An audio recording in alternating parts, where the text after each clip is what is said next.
Hi everyone.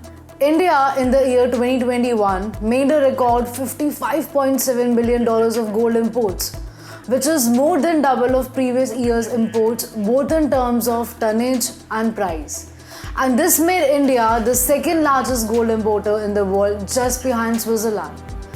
These imports were obviously driven by India's love for gold along with the price corrections which took place, tumbling gold prices staggering 23% from August 2020 to March 2021. But in spite of these factors, there are hidden reasons, apparently more significant from economic standpoint, which discreetly drive the gold purchase not only in India but around the globe. In actuality, what drives Indians and the rest of the world towards gold is due to its hedging property against foreign economy, which in turn is backed by the fact that gold does not carry any credit or default risk with it, unlike other saving instruments. Gold is the preventive force which, in the hindsight, helps a rational argument prevail.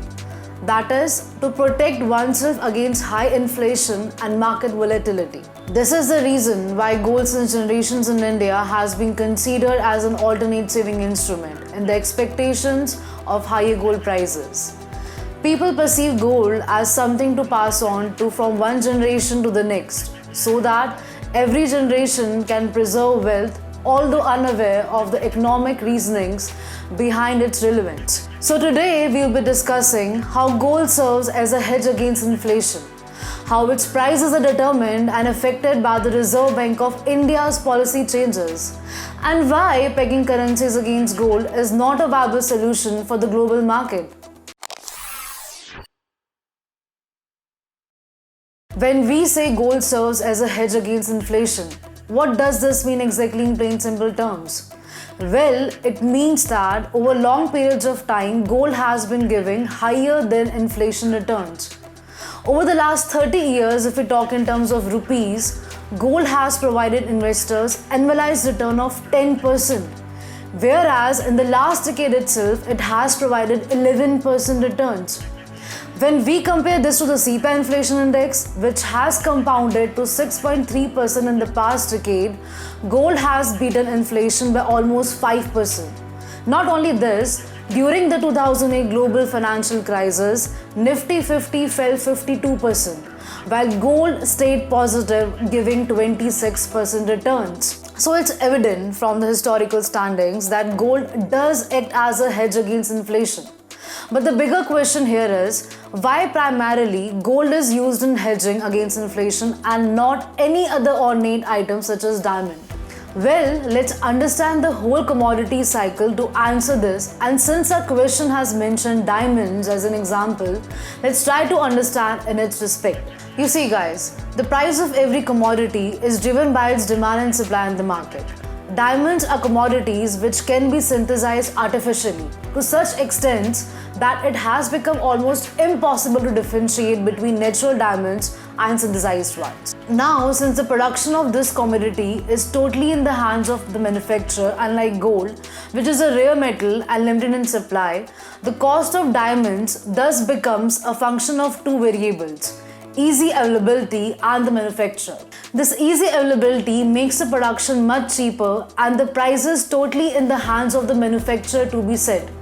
Now, because the manufacturer knows that since he is the lone entity setting the prices, he will mark up the prices to as much as 200%. Because at this point he is aware of the fact that diamonds do not carry a lucrative resale value in the market since they are not fungible items. Now guys, fungibility of a commodity is derived from the fact that they are available in varying cuts, colors, sizes, grades, which makes them hard to find and match. This motivates the manufacturer to make upfront profit, because of which he raises the markup prices, and which is also why they do not purchase diamonds back from the customers. This in the end proves another important fact, that the market for diamonds thus is not liquid enough for its consumers. Gold, on the other hand, has much higher cost of production along with limited supply, and its price is a far more complex function of variables such as gold reserves, value of the US dollar in the international market volatility, jewelry demand, and others, which puts more trust factor in its price determination as compared to other commodities. Also guys, when we take the fungibility aspect of gold into account, meaning you can easily trade one chunk of gold for 100 small chunks of equivalent weight, like getting a change for a 500 rupee note, this makes gold a far more liquid and resellable item in the market.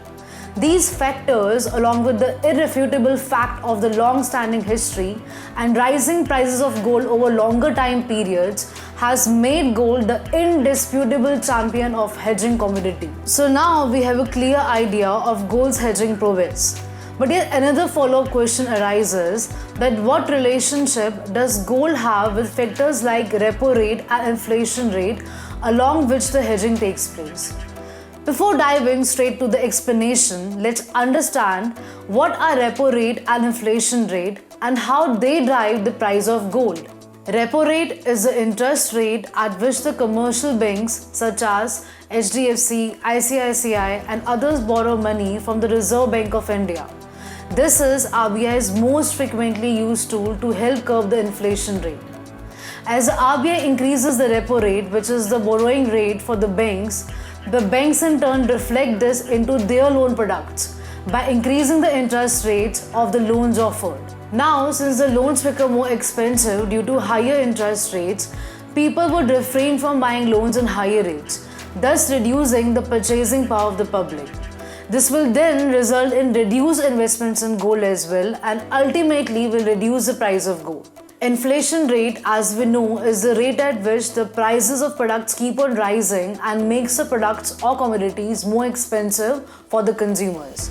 Now, if commodities are getting costlier, so gold, which is also a commodity, will in general terms also get costlier.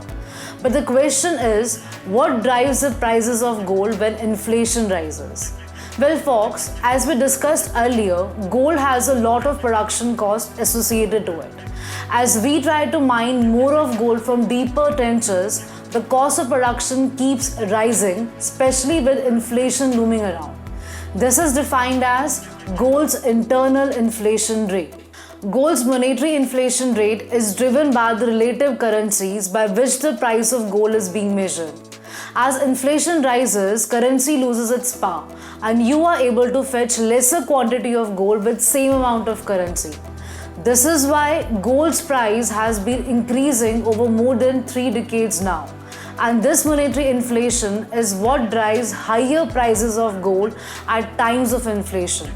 So in a nutshell, as repo rate will increase, gold prices will come down.